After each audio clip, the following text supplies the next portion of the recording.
казвам. Много съм благодарен, защото имах възможността да кандидатствам. Имах и късметът да бъда между одобрените фирми, т.е. 50% шанс е абсолютно реален. За съжаление, при мен нещата са все още на етап, че не ми се получиха нещата от първия път, т.е. ще трябва, нали, да се възползвам от възможността за консултация и съответно за да се отчита на юли месец. На всички, които възнамеряват те първа да кандидатстват, мога само да кажа, адски е лесно, адски е бързо. Това е най-добрият проект, по който мога да гарантирам, че може да се кандидатства, пък аз съм кандидатствал по доста проекти. Ще си позволя да взема отношение по темата с ваучерната схема, ако позволите. Значи, понеже съм изпълнявал и такъв проект преди много години, това е един от много добрите начини за връзка между бизнеса и науката. И аз лично се надявам да успеем да изпълним един проект. Даже не случайно се снимах едната от услугите, защото имаме директно какво да направим заедно с вас. Благодаря. Аз имам... Да, заповядайте, не се притеснявайте. Нека да е подпомогнат към на госпожа Денкова е следния казус. Ако примерно земеделски производител, в момента той използва транспортно средство, което е с дизелов или там някакъв и той, нали, иска да си закупи електрически автомобил. Значи те ще му паднат разходите за гориво. Но ще му се дигнат разходите за електроенергия. Да. Как, нали, ще се отчете тогава? Нали, всичко се отчита в киловатт часа, може би това нещо, което пропуснах, няма как в рамките на 15 минути. Цялата енергоконсумация в крайна сметка се свежда до киловатт часа. Дизела също си има начин да се сметне еквивалент. Да. Тоест, колко киловатт часа би харчил този дизелов автомобил за толкова километър. Съответно, колко би харчил, определено със сигурност ще получат поне 5%. Зависи, в смисъл, ако мерим километри спрямо километри. Не, по-скоро въпросът ми е дали се гледа общото количество на енергия или, нали, за всеки вид енергия? За всеки. Примерно, ако говорите в момента за автомобил срещу автомобил, тогава казваме, обхвата на дейност е equipment, т.е. едно оборудване. Един автомобил спрямо друг автомобил. Тогава не гледаме енергийните сметки на цялата фирма, а гледаме само какво е харчил като дизелово гориво дизелови автомобил и какво като електроенергия, пак в киловатт часа, нали, всичко сметнато, би харчил този нов електромобил за 10 000 км, за 50 000 км пробег, едно към друго. И тук има още един момент. Вие казахте там, че, нали, 12 месеца пък могат да се вземат определен срок. В случай няма нужда от срок. За новопридобития автомобил, вие няма да имате данни там, нали? Няма нужда от срок тогава. Затова ви казвам, че всичко е много специфично за всяка фирма, за това трябва да има и такава консултация, за да може ние да ви кажем това, за да стане допустим този кандидат, обхвата добре да бъде такъв, т.е. ние ще ви посъветваме какво би било най-добре, за да може да отчетете по най-лесния и ефективен за вас начин. Няма нужда да го отнасяте към всички автомобили на фирмата или пък цялата извинявайте, че ми звъни телефона, консумация на цялата компания. Няма нужда да се отчитат периоди. Единствено, което е логично да бъде, вие всички тук така, мисля, че разбирате какво стои зад идеята, да намерим консумацията на един автомобил за определен пробег километри, а не за определен период от време, защото не знаем, нали, киловатт час на километър. Киловатт час на километър. Да направим разграничението, че 12-месечния период говорихме за допустимостта на фирмите. Всяка фирма вече съответно може да се отчитате. Имаше фирми, които си закупиха оборудване и на база на техническата спецификация на старата машина сравниха с новата. Тоест методиката на изчисление на въпросните 5% е вече съвсем индивидуална и тя се консултира предварително, т.е. вие няма да кандидатствате, ако наистина не можете да ги постигнете.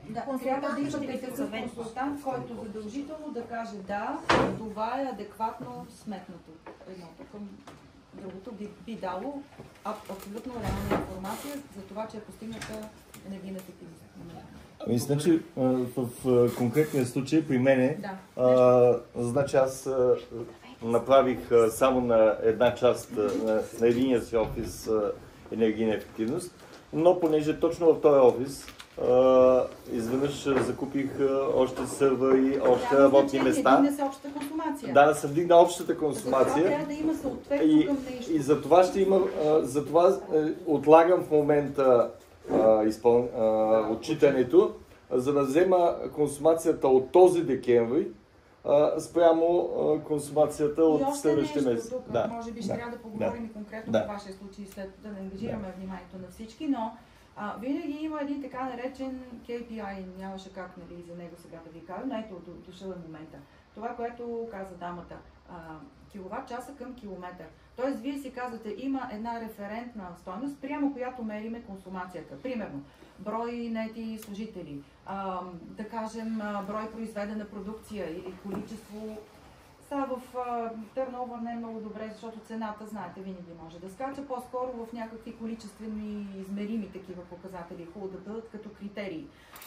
Да кажем, сменям си климатици или правя нещо с моята отоплителна система, вентилационна, на квадратен метър.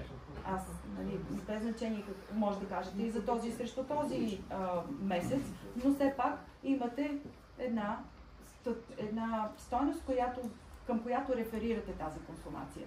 Защото никой няма цел, това беше много ясно и комисията го казва ясно, нямаме за цел да ограничим хората да не си купуват ново оборудване, да не си разширяват производствената база, ако имат такава възможност и желание, само за да мерят едно и също количество към едно и също количество. Няма как да се случи това нещо. Затова се избира нещо, което към този момент е референтно. Къща за гости. Ето това, което се случи, те вече така успяха дори да направят, изградиха своята фотоволтаична инсталация, много симпатична къща, ще отидем някъде до Силистра.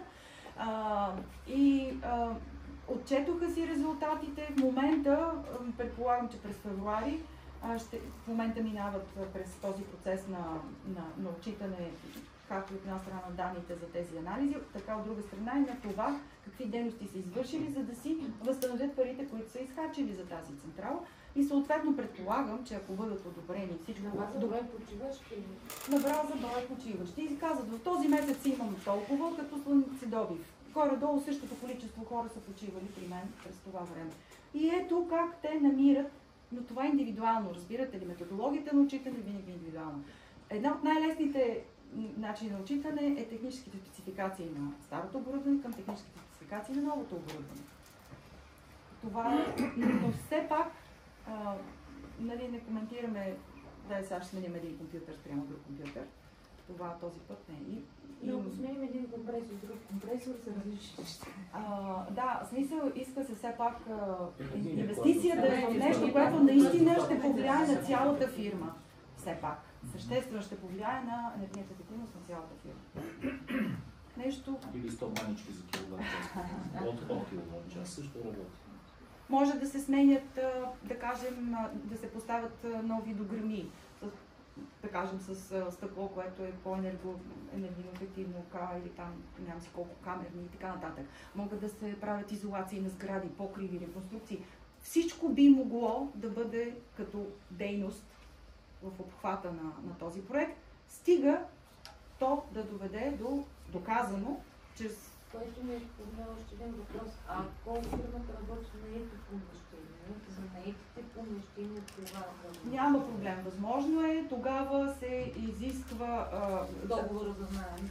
Даже не е и толкова договора за наем, даже това не е толкова важно. Важното обаче кой плаща сметката за тока, как се префактурира. Примерно, ако вашия наемодател или там фирмата на наемодателя, тя поема, понеже партидата е нейна, тя поема сметките, трябва да има префактуриране. Вземат се фактурите, които са издадени незадължително от ремонта на наети помещения, това по-скоро... Всеки си прави сметка дали би направил ремонт в едно помещение, което утре може да напусне. Какъв е смисъл тогава да го направи? Нали? Не винаги може да дългосрочно Някой може да отчете резултата в периода преди да напусне някой. Да, имайте предвид, че обикновено по всички програми, не само тези в така, които се кандидатства и в България, и в целия Европейския съюз, обикновено има един срок, в който след това трябва да пазите тези първо документация и второ период на устойчивост, в който вие трябва да пазите тези закупени активи. 5 години. Освен това, на случайен принцип също ще се одитират компании в цяла Европа. Дали Испания, дали България, дали Дания, няма значение. Кандидати има абсолютно целия Европейски съюз. Програмата е за всички. Да, кандидатства се на английски, всичко се прави на английски, но колегите са, който има затруднения или някакви съмнения, дали правилно е превел нещо, колегите са изключително бързи и вече доста запознати. Ние също работим заедно, така че бихме ви помогнали на драго сърце, стига да решите, че можете да се включите в тази интересна, различна програма. Да, е много по-лесна за кандидатство. Изключително лесна. Не ви трябват консултанти, които да наемете, както видяхме на следващата програма, която е в нашето Министерство на иновациите и растежа. Обикновено така случват нещата. Наемат се едни консултанти, плащат им там 2, 3, 4, 5 хиляди, нали, зависи колко, и това говорите от джоба. С неясен резултат, защото там обикновено success rate, успеваемостта е трудно постигат. Да, 10%. Риска е много по-висок. Докато в тази програма, защо така ентусиазирано ви разказвам, защото нямате такива разходи. Ние сме вашите консултанти. Защото сте минали през другото и сега не само. Нашата работа е, да, и ентусиазма е, когато видим, че наистина, примерно, тези хора от Стрения къща за гости в Силистра, толкова са щастливи, че са успели да си помогнат и да си направят нещо, за което са мечтали, не са имали достатъчно средства и изведнъж се оказва, че безвъзмезни 100%. Да, трябва да ги докажеш, те не са само. Не е нещо, което, нали, изхарчил си ги и какво съм направил аз. Трябва да докажеш, че си изхарчил тези пари с съответна структура, с платежно, датата, в която се случват тези неща, нали, нормални неща за отчитане. Плюс методологията, аз как съм отчел тези намаляване на моите енергийни разходи. Това е в дългосрочен план. И затова се радваме, че има нещо, което реално хората могат да се възползват с доста високо стоманство. Около 50% от фирмите кандидатите получават финансиране, което е много високо. И последното нещо, което казвам само е, че първата програма от България кандидатстват 54 компании. Ние сме на 5-то място в целия Съюз. И прави ми впечатление, че сега аз мога да се похваля тук, че заедно с колегите, разбира се, всичките 12 организации, ние сме Tech Park София, Бизнес център Русе, Търговско-клиничната палата в Стара Загора, Камерата в Пловдив, БАН с техния иновационен център, Морския клъстер в Варна, Бизнес Къпа в Бургас, нашия клъстер ВИ. Ние сме 12 организации, всички ние заедно сме успели да се се сработим, за да помогнем на 54 фирми да кандидатстват. От тях всички са минали допустимостта. Нямаме отхвърлена фирма като недопустим план или недопустима кандидатура. И от тях, съответно, мисля, че 26 бяха избрани за финансиране. Да, нищо не се дава авансово, но пък веднъж подписал договора, ако вървиш по това, което си казал, че ще направиш. Сега има варианти, в които имахме много амбициозни проекти. Сега вече ви вадим малко от кухнята неща. Не помня даже от Франция или Италия, къде бяха колеги, едни грандиозни проекти от по 150 хиляди, да кажем, евра, с едни централи, стой не знам си колко киловатт пика, инсталирана мощност. И, вие сигурни ли сте? Защото за да вземете 10 хиляди евро, вие трябва да направите инвестиция примерно от 150 хиляди евро. И останалата част от 140 трябва да са или привлечен капитал, или от вашия джоб, но не и от друга програма. Някои казаха, да, потвърждаваме, после казаха, ние май не можем да изпълним всичко, както и да е. Нали? Тоест, за съжаление ги има тези неща. Колкото по-малко интеракции такива имаме, толкова по-добре. Затова правиме срещи, най-често онлайн, нали? Живеем в 21 век. Това е положението. По-рядко се срещаме, затова се радвам, че сме тук на живо. Но няма проблем. Правим онлайн срещи, консултираме всички какво най-удачно би било за тях да направят и как най-лесно да отчетат направените инвестиции, за да могат да си получат след това възстановяване на направените разходи. Извинявайте, искаш да кажеш нещо? От кухнята е нещо важно. Защо се стига до втори кол? Защо остават пари в програма, която е 100% безвъзмездна? Предполагам, че този въпрос ви стои в главите. Мярка от 10 000 евро за европейския мащаб и за европейските стандарти всъщност малее. И дори малките и средни предприятия в Европа всъщност имат доста по-големи обороти и доста по-големи амбиции. И на трето място, държавите като Германия, Дания, Франция, те имат еквивалентни мерки за по 100 000 евро. В Люксембург има точно такава програма и нито един за тях интересът всъщност не е толкова голям. Ако за България 10 000 евро си е нещо съвсем адекватно като помощ за едно малко предприятие, семейна фирма или така нататък, на тях им се струва неефективно дори да отидат да се занимаят с това нещо. Именно затова останаха 2 милиона и кусор евро, които ние можем в момента да използваме за едно пълноценно 100% кандидатстване за втори кол. И още нещо във връзка с това, което казва колегата. В първата покана имаше ограничение географско. Поне по 2% от всяка държава да. Сега се оказва, че в този покана това ограничение отпадна. Разбира се, малко повече стимул за енергоемките индустрии, което също не знам точно как ще се случи, защото обикновено тези фирми са големи, имат огромни обороти, за тях 10 000 евро помощ. Дори да е безвъзмездно, дори да е с лесно кандидатстване. Някак си казва, да, няма да си губя времето с това, всеки преценява за себе си. Въпреки това, отпадна географското ограничение, така че в момента, ако от България кандидатстват повече фирми, те ще имат повече шанс. Така че възможността е наистина много добра. Които не успяват сега през януари да докажат кандидатствалите в първата покана, имат първа възможност да отчетат своите постижения сега, в момента, до края на този месец. В момента върви периода по отчитане и на всички фирми да видим от тях кои ще са успели да си постигнат резултатите от поне 5% намаление на разходите. Който няма възможност сега да отчете, ще има такава възможност през юли.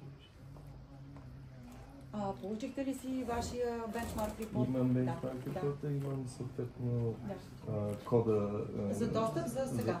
Трябва да влезете, нищо, че няма да отчетете в момента резултати.